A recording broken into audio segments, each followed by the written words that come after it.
a misty, isolated New York village, a deeply superstitious schoolmaster, and a terrifying midnight encounter. In 1820, author Washington Irving gave the world one of its very first true horror icons, the Headless Horseman. Most people know the Disney cartoon or the Hollywood movies. They think of a lanky man named Ichabod Crane fleeing for his life from a cloaked specter. But what is the real story hidden in the shadows of Sleepy Hollow? Let's find out. Meet Ichabod Crane.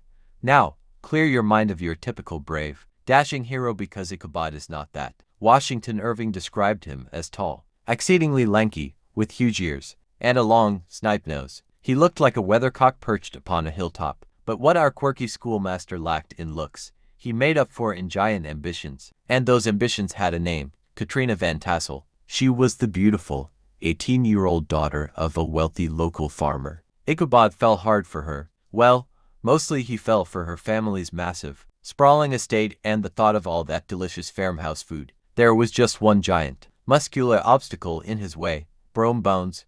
Brome was the town's rowdy, horse-riding prankster, and he also had his eyes on Katrina. This immediately put the terrifyingly superstitious schoolmaster dead in the sights of the most dangerous prankster in the Hudson Valley. And in Sleepy Hollow, pranks can get dark very quickly. The rivalry comes to a head at a cozy autumn party. But as the night winds down, the locals begin swapping terrifying ghost stories. The favorite tale: a Hessian soldier whose head was carried away by a cannonball during the Revolutionary War, doomed to hunt for it forever. Midnight strikes. Ichabod rides home alone. The woods of Sleepy Hollow are alive with shadows. Every groan of a tree branch makes his heart skip a beat. He approaches Wiley's swamp, a place notorious for dark omens, and then he sees it, a towering silhouette cloaked in the pitch black. Ichabod calls out, but there is no reply. As the figure steps into the moonlight, Ichabod's blood runs cold. The rider has no head, and nestled on the pommel of his saddle is a horrific substitute. The next morning, the sun rises over Sleepy Hollow,